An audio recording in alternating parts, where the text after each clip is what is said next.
স্থাবর সম্পত্তি, সেটার পরিমাণ হচ্ছে কোটি টাকায়। আভ্যন্তরীণ হচ্ছে 1,30,758,7 কোটি টাকা আর কি, 1,30,758.7 ক্রোড় টাকা।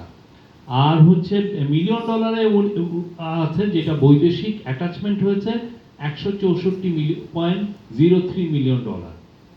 আর অস্থাবর সম্পত্তি যেটা ফ্রিজিং হয়েছে, এটা অস্থাবর সম্পত্তি হচ্ছে 42,614.27 কোটি টাকা। আর মিলিয়ন ডলারে সেটা হচ্ছে যে 20.78। এগুলো হচ্ছে ফ্রিজিং, এটা হলো সেকেন্ডটা। প্রথমটা হলো অ্যাটাচমেন্ট, আমরা যেটা বললাম 1,30,758.7 ও 7 কোটি টাকা এবং মিলিয়ন ডলার। আর বিদেশে হচ্ছে 164, এটা হচ্ছে অ্যাটাচমেন্ট। আর পরে আমি যে ফিগারটা দিলাম ফ্রিজিং অস্থাবর সম্পত্তি, সেটা হচ্ছে 42,614.27 কোটি টাকা। আর মিলিয়ন ডলারের সেটা হচ্ছে 20.78, এটা হচ্ছে বিদেশে।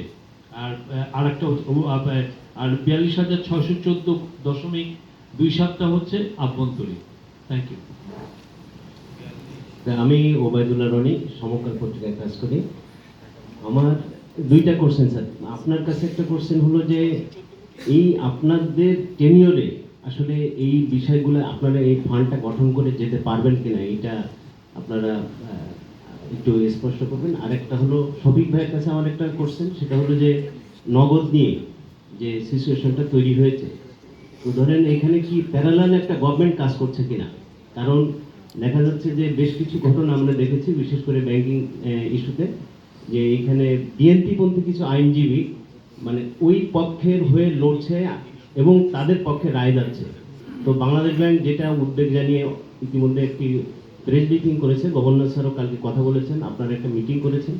তো নগদের মতো এরকম একটা প্রতিষ্ঠান, যেটা আসলে আমরা জানি ওই সময় অনেক রিপোর্ট হয়েছে, আমরাও রিপোর্ট করেছি, সেটি হলো যে একদম অবৈধ এবং মানে অনৈতিক উপায়ে গড়ে ওঠা একটা প্রতিষ্ঠান। সেই প্রতিষ্ঠানের নিয়ন্ত্রণ যদি যারা এতদিন মানে যারা পলাতক তারা নিতে পারে, তাহলে অন্য যে কোনো প্রতিষ্ঠানে এরকম ঘটনা ঘটবে কিনা, বা এই আসলে প্যারালাল কোনো গভর্নমেন্ট কাজ করছে কিনা, এটা আপনি একটু বলবেন। প্রথমটা ব্যাপারে আমি একটু বলি। আমরা মনে করি যে এই ফান্ডটা আমরা গঠন করে যেতে পারবো না, এটা ব্যবহারও আমরা করে যেতে। কারণ হচ্ছে যে এই টাকাটা সরকারের হাতেই আছে, জব্দ কর আছে। এটা এখন আইনগত প্রক্রিয়াটা শুধু শেষ করতে পারলে দ্রুততার সাথে, আমরা যদি কোনো আইনগত পরিবর্তনও করে ফেলতে হয় দ্রুত করে আমরা এই ফান্ডটাকে হস্তান্তর করবো সরকারের কাছে। হস্তান্তর হলে সেটা সরকারি হোক বা বাংলাদেশ ব্যাংক হোক, যেই হোক না কেন, সরকারের এই ফান্ডটাকে তখন যথোপযুক্ত ব্যবহার করবে। ব্যাংকিং খাতের যদি সংশ্লিষ্ট হয় ফান্ডটা, তাহলে ব্যাংকিং খাতকেই সুগঠন করার জন্য আমাদের ব্যাংক রেজলিউশন অ্যাক্টের কনটেক্সটে নতুন বিনিয়োগকারী আনতে হবে, তাদের সাথে কথাবার্তা বলে আমরা এই শেয়ারগুলো তাদের কাছে হস্তান্তর করে তাদের কাছ থেকে আমরা ক্যাপিটাল নিতে পারবো, ব্যাংকগুলোকে রিক্যাপিটালাইজ করতে পারবো।